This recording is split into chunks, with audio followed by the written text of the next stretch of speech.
Welcome to part 2 of the Graduate Orientation Podcast. In this podcast, I will discuss the important administrative procedures and policies that go along with beginning your graduate career here at Stony Brook. This portion of the podcast can be tedious, but is important information to pay attention to. Let's get started. I will begin by going over registration, teaching assistant, research assistant, or graduate assistant employment, and tuition. All of these sections will discuss tasks that need to be completed using the Student Online Access to Records account, or SOLR. Your student ID number is the logon for SOLR, and instructions for your first logon and setting up your password can be found at this website. You should have received your student ID number in the emails received from the graduate school during the admissions process. When you first get to campus, there are several important dates one should be aware of. These dates affect both your registration and your bill. Each semester has a different set of dates that are presented on the university's website under the Calendars tab in the top right section. Once on the University Calendars page, you should then click on Academic Calendars by Semester under the Academic Calendars section for the easiest access to important dates. Finally, look for the Graduate School section and click the PDF option for the upcoming semester. One important date to look for is the first day of Monday-Friday classes. This is when late registration officially begins. You must enroll in at least one course before this date in order to avoid a $50 fee. You do not need to be fully registered by this date, but you need to be registered for at least one course before the first day of classes. Another important date is the last day of tuition liability complete forgiveness. This is after day 5 of classes and is the last day to drop a course without tuition liability. Any courses dropped on or after this day will be liable for some percentage of tuition. The schedule for tuition liability percentages can be found on the PDF of the Graduate School Academic Calendar I mentioned earlier, or on the Bursars page at this link. Another important date is the last day to swap one course for another without a petition. If you miss this date, usually day 10 or 11 of classes, you can still swap, drop, or add a course for one more week.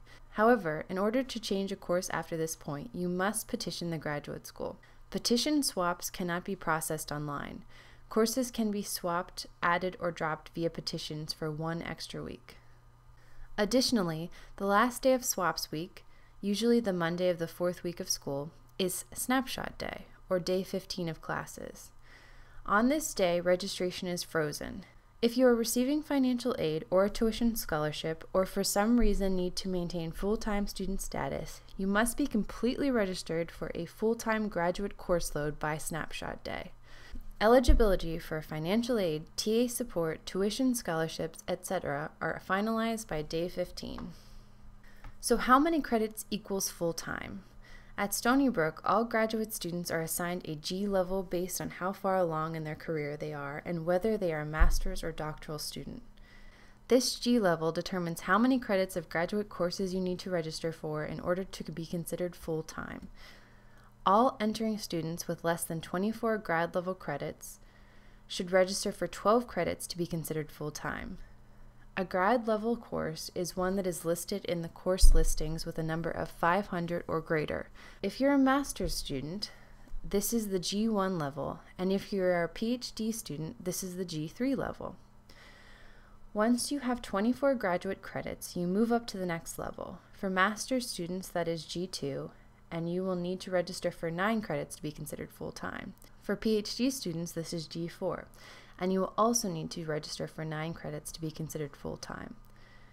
PhD students have a 3rd level, G5, which you are promoted to upon finishing all degree requirements except for your dissertation.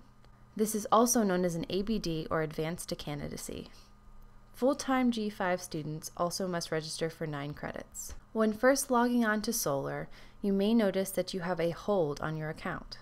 These are registration blocks, which can be put on your account for a variety of reasons. For example, unpaid parking fines or overdue library books may cause these. In this context, however, the graduate school will typically put a hold on your account for a future semester. That is, not the current semester, if they are waiting for a document. For instance, if you just graduated from undergraduate and are waiting for your final transcript, the graduate school will place a hold on your account for your first semester. This hold will be removed once the graduate school has received your final transcript. Always remember to check the date of your hold. Do not assume that you simply cannot register with a hold on your account. Often you can register for courses even with an account hold. Other holds you may encounter are health insurance or finances related, which simply require an electronic signature from you in order to be removed. So make sure you click on each hold and read any information about it on your Solar account. Many graduate students are offered financial support by their department in the form of tuition, scholarship, and/or an assistantship. The details of these awards should be in your offer letter you receive from your department. On Solar, your tuition scholarship will show up as financial aid, while your stipend money from an RA, TA, or GA will come in the form of a biweekly paycheck. You can ask your graduate program coordinator when you should expect your first paycheck, typically 2 to 4 weeks after the semester starts. There are 2 payrolls on campus: state payroll, which covers TAs and GAs, and the Research Foundation, which covers RAs. These 2 payrolls are the source of all major administrative differences between being a TA, GA, or an RA. These differences are listed here, and we will talk more about them in the 4th podcast when we discuss health insurance. These positions qualify you for subsidized health insurance, but you must personally enroll in the correct plan in order to get coverage. See Orientation Podcast Part 4 for more information on health insurance. State payday is bi-weekly on Wednesday, and research payday is bi-weekly on Friday. So be sure when you talk to your coordinator to find out which payroll you're on, if you don't already know. Stony Brook University is a state school, which means the tuition for in-state residents is less expensive than for out-of-state residents. This means that you will likely want to declare New York State residency, if you are not already a New York State resident, as soon as possible in order to receive the reduced tuition rate. If you have a tuition scholarship, this is a typical requirement of your tuition scholarship. You can apply for New York State residency by following the directions on the Bursar's website. Any questions about New York State residency can be directed to the Student Accounts Office.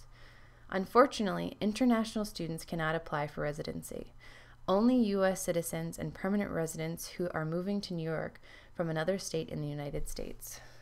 Finally, if you've come to Stony Brook without support but wish you had some, there are various opportunities on campus for employment, including hourly wage jobs and GA positions in various offices on campus, even at the graduate school. You can find on-campus jobs through the University Career Center's website and their job database, ZebraNet.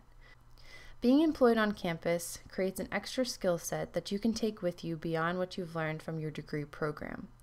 Furthermore, it's convenient because you are likely to be on campus most of the day anyway. Be sure to give the options available on ZebraNet a look if you are considering extra employment while attending graduate school. That's it for Podcast 2. In Podcast 3, I will discuss student accounts, paying tuition, and financial aid in more detail. I'll see you there.